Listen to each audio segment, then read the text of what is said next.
Mateus 7:1. Não cancelem, para que vocês não sejam cancelados. Ou julguem. Mas acho que é quase a mesma coisa.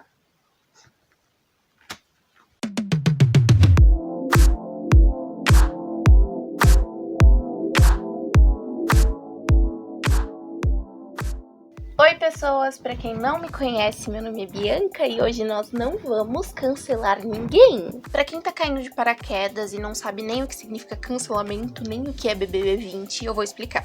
O termo cancelar significa, de acordo com o dicionário online da língua portuguesa, tornar sem efeito, anular, eliminar, suspender, suprimir, como por exemplo, cancelar o passaporte. Interromper algo já combinado, contratado ou programado. Porém, agora esse termo se ressignificou na internet e tem sido usado como sinônimo de boicote a personalidades públicas que tenham feito algo considerado ofensivo, preconceituoso, enfim, algo que determinado grupo social não concorde. As pessoas conhecidas são os principais alvos. Mas passou um carro.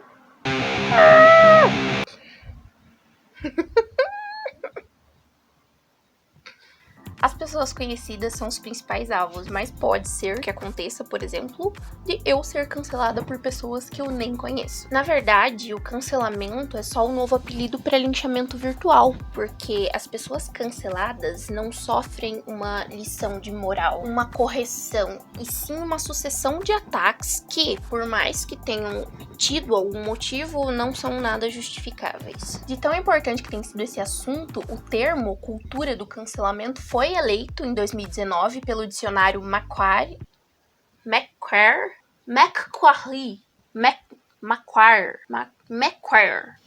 Enfim, o dicionário que registra anualmente os termos que moldaram o comportamento humano naquele ano. Então, foi eleito o termo do ano por esse dicionário que eu mencionei.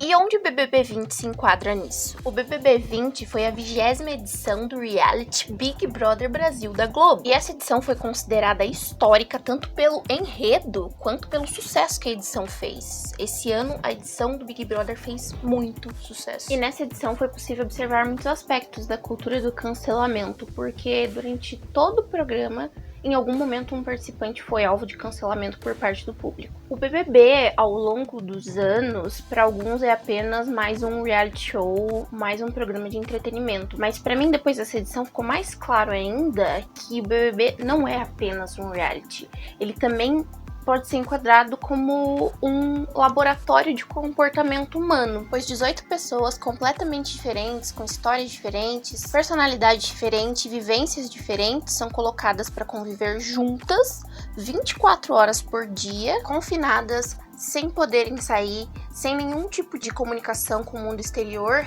ressalvo o apresentador, sem nenhum tipo de informação externa por 3 meses ou até serem eliminados pelo público. E, além disso, sendo observadas o tempo todo, como sempre é dito, o BBB é a casa mais vigiada do Brasil. Mas também foi possível observar aqui fora como as pessoas reagiram ao comportamento dos participantes lá dentro. Essa edição, por ser comemorativa, convidou alguns famosos para fazer parte, como por exemplo Ginata.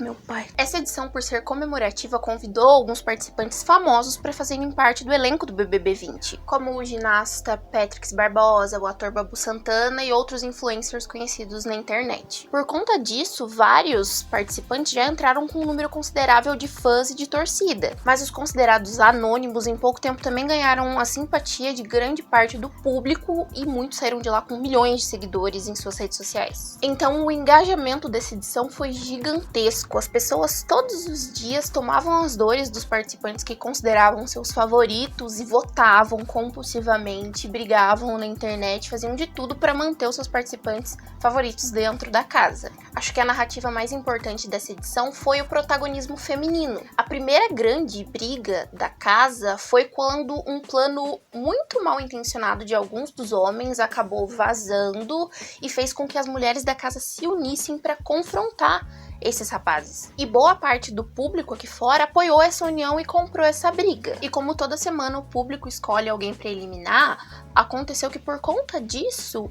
toda semana, praticamente, os homens foram eliminados um em seguida do outro. E isso acabou fazendo com que também as 3 finalistas fossem 3 mulheres. Então, esse foi o primeiro grande cancelamento do BBB 20, o cancelamento dos homens. Mas acredito que o cancelado dos cancelados, por assim dizer, foi o Patrix, um dos convidados que, durante uma festa, acabou cometendo um ato ali com a influenciadora Bianca Andrade, que pelo público aqui fora foi considerado assédio e virou até caso de polícia depois que ele saiu. O Patrick, acredito que foi um dos primeiros que foi massacrado na internet antes e depois de sair da casa por conta dessa e de outras atitudes. Foi um dos muitos exemplos de que no tribunal da internet muitas vezes só se tem uma sentença. A atitude do Patrick, pra mim, foi muito errada e de certa forma ele até mereceu essa punição. Mas a questão que fica é, será que cabe a nós esse linchamento? Será que a gente deve depositar a nossa frustração por algumas pessoas não corresponderem nossas expectativas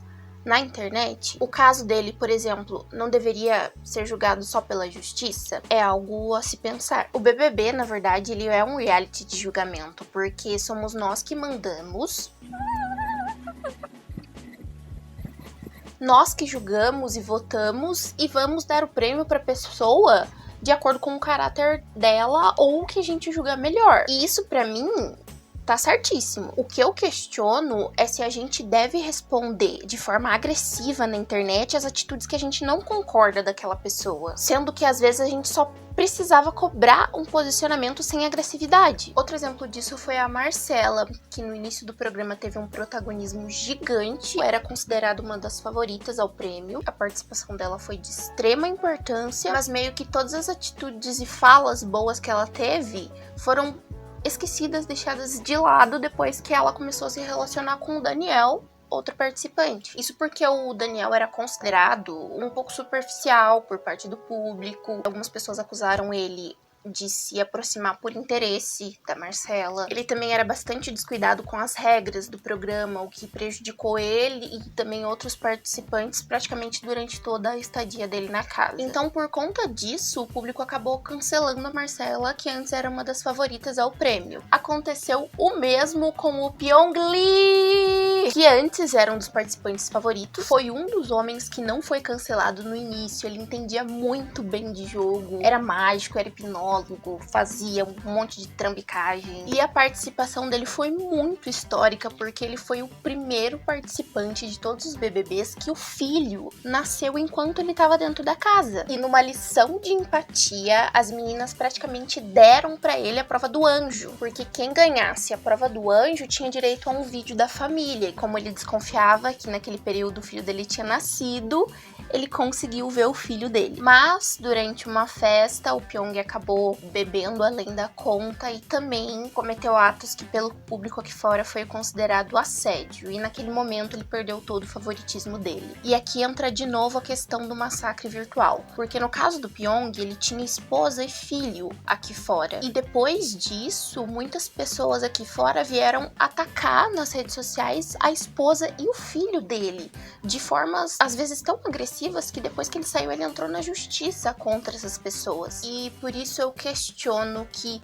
por mais que a pessoa tenha cometido um erro grave, a vida dela, ou pior, a vida da família dela merece acabar depois disso? Aparentemente, por conta da internet ser um tribunal em que todos nós somos os juízes, sim, a vida da pessoa acaba ali, a reputação dela acaba ali. E ela não merece nenhum tipo de redenção, nem que peça desculpas. O argumento dos canceladores é de que o pedido de desculpas nunca vai ser verdadeiro e nunca vai ser sincero. Logicamente, o pedido de desculpa não anula o que a gente fez, eu até falei disso no outro vídeo que eu vou deixar aqui na descrição. Mas será que ninguém merece uma segunda chance? Somos nós que temos que decidir como vai ser o futuro daquela pessoa com base, às vezes, em uma atitude errada dela? Se formos abordar do ponto de vista social, a gente tem que pensar também nos efeitos psicológicos que um confinamento traz. Tem um artigo de um psicólogo, Dr. Cristiano Nabuco, chamado A Psicologia por Trás do BBB, que explica, entre outras coisas, que a situação psicológica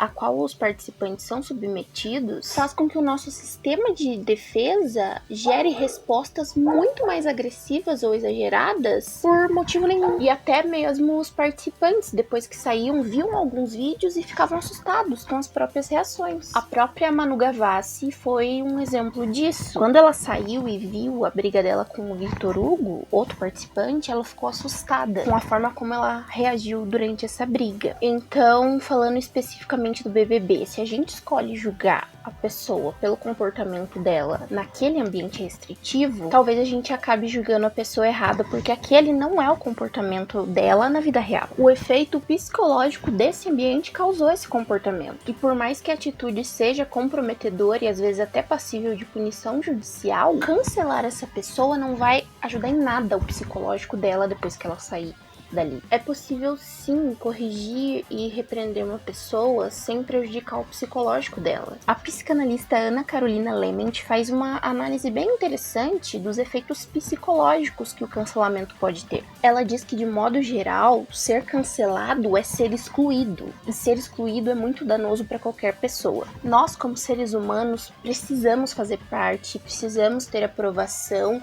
Isso é inerente ao ser humano, faz parte da nossa personalidade. O problema é lidar com essa desaprovação, porque a gente pode não ter recursos para lidar com isso. E por conta disso, sim, a pessoa pode ficar extremamente deprimida, pode se questionar quanto ela vale como pessoa, ainda mais sendo exposta para milhões de pessoas. Essa psicanalista ainda diz que as pessoas estão cada vez mais desapropriadas do poder que a própria palavra tem, porque hoje é tudo muito fácil, a internet nos dá muita coragem pra gente falar, muitas vezes o que a gente jamais falaria pessoalmente pra alguém. E isso é muito prejudicial, porque as pessoas foram se alienando do poder que cada uma delas tem. Então nós, muitas vezes, todos os dias, estamos colaborando para essa cultura do cancelamento.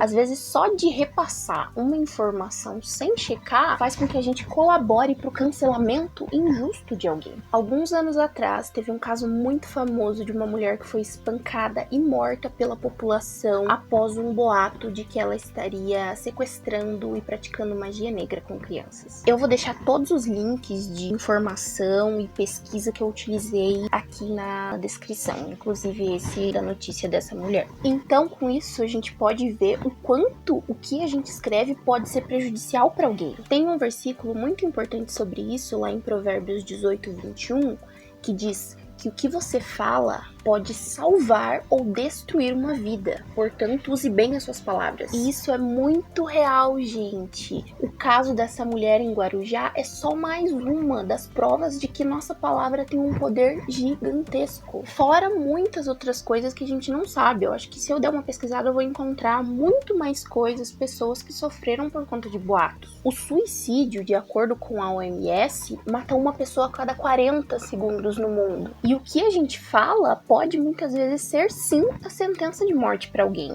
Pode ser o gatilho que faltava para aquela pessoa acreditar que a vida não vale mais a pena. Então, nesse contexto, a cultura de cancelamento pode ser também uma cultura de morte. A gente viu participantes do BBB que saíram muito mal por conta do que eles viram depois na internet. Isso é muito duro, porque ninguém precisa disso. As pessoas precisam sim ser corrigidas, mas da maneira certa. E o que a gente fala também mostra quem a gente é. Mateus 12:34 fala que a boca fala daquilo que o coração está cheio. Se você destila ódio na internet, o que isso mostra sobre você? Então, isso além de ser prejudicial para os outros, também é prejudicial para nós. Lembrem do versículo de Mateus 7:1 que eu falei no começo em tom de brincadeira, mas é muito sério. Não julguem para que vocês não sejam julgados. Não porque as pessoas não tenham que ser corrigidas, mas, assim como em certas situações não são nosso local de fala, tem vezes que aquele não é nosso local de julgamento. E vamos lembrar sempre de ter empatia emocional e fazer pelos outros aquilo que a gente gostaria que fosse feito pela gente. Eu espero que vocês tenham gostado. Se inscrevam no meu canal para eu completar